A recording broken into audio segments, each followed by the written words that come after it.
Tanaw, magandang umaga po sa inyo. Nandito po tayo sa Paradise Farm ngayon. Araw ng Biyernes, apit sa 15 ng Disyembre. Kukuha po tayo ng maintenance kong gamot na halaman. Papakita ko sa inyo kung ano po ito, mga ito. Nilalaga ko tuwing umaga. Tapos siyang aking iniinom buong maghapon. Okay po, tayo po. Samahan niyo po ako sa pagkuha natin ng halamang gamot. Siyempre po, hindi magpapahuli sa atin si Puti at si Liit. Sasama po sa akin yan. Kaya na, Liit, Puti. Kuha tayo ng halamang gamot.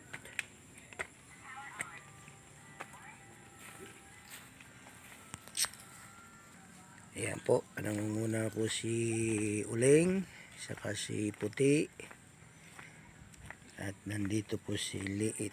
Ayan. Tayo.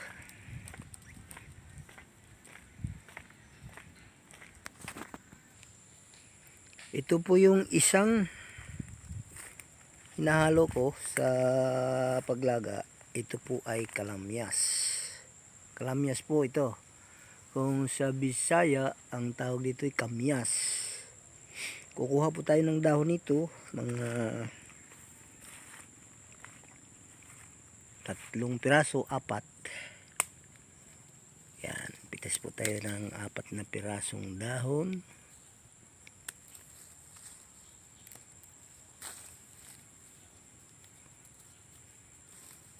Sa ating pong ilalahok sa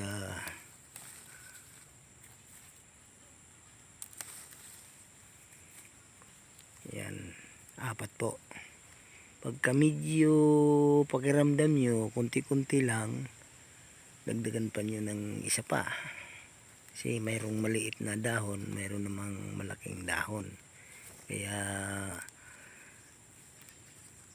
pwedeng dagdagan natin.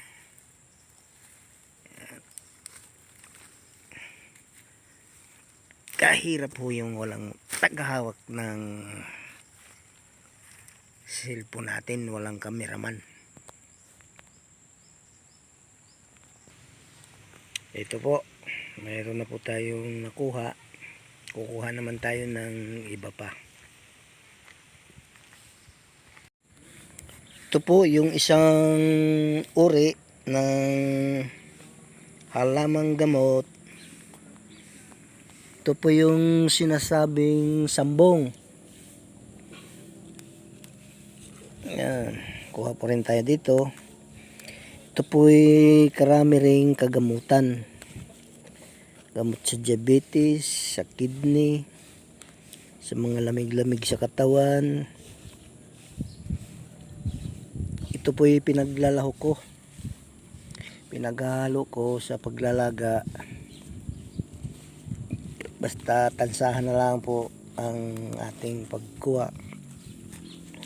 Mga 7 hanggang 10 pagka maliliit na dahon, hanggang 10 po. Ayan.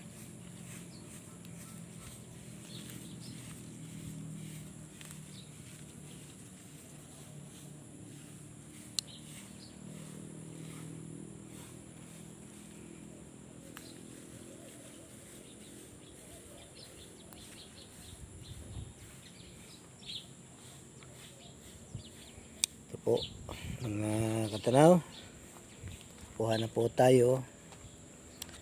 Ito sa kamay ko. Kukuha tayo ng iba pa.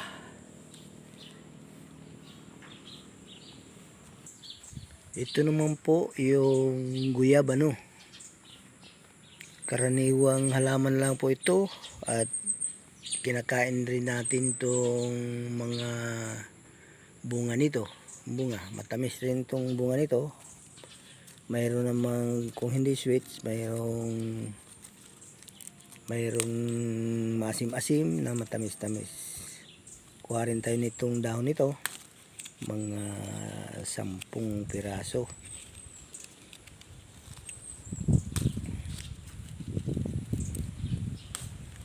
Ito po yung halo-halo ko, pinagsama-sama ko sa paglaga. Ito'y gamot din sa diabetes. Marami rin itong kagamutan mga katanaw, kaya pinaglahok-lahok ko na. Sa bagay, mayroon pong pagbabago ang aking kondisyon sa pangangatawan. Kasi dati talagang masakit ang mga binti ko. Taas ang aking sugar. Ngayon medyo bumaba-baba po ang sugar ko. Tapos yung manhid ng aking binti at pangapaa, binti, paa, saka kamay, naalis-alis po ng konti. Pero mayroon pa rin. Sige lang, basta gamot. Basta gamot siya, tira. Wala naman itong, walang side effect po ito kasi mga halamang gamot lang. Ito po, atin po itong paglahok-lahokin. Ito po, hugasan po natin at ilagay po natin dito sa ating initan. Talagaan ko ito. Hugasan lang natin to.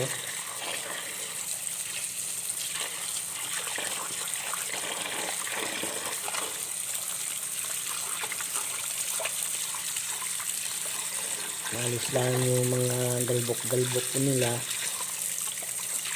Galbok. Hindi ho naman ito madumi kasi nasa taas ho naman ang puno.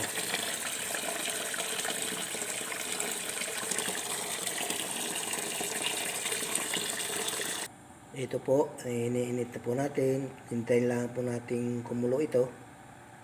At ating palamigin siya pong ating iinumin. Ito na po mga katanaw, mainit na. Naglalagay na po ako rito sa tasa.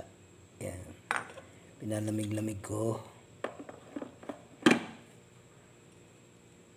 Ito po yung kalamyas, sambong at guyabano. Ito po yung aking minimintin ngayon sa araw-araw. Ang halamang gamot na ito.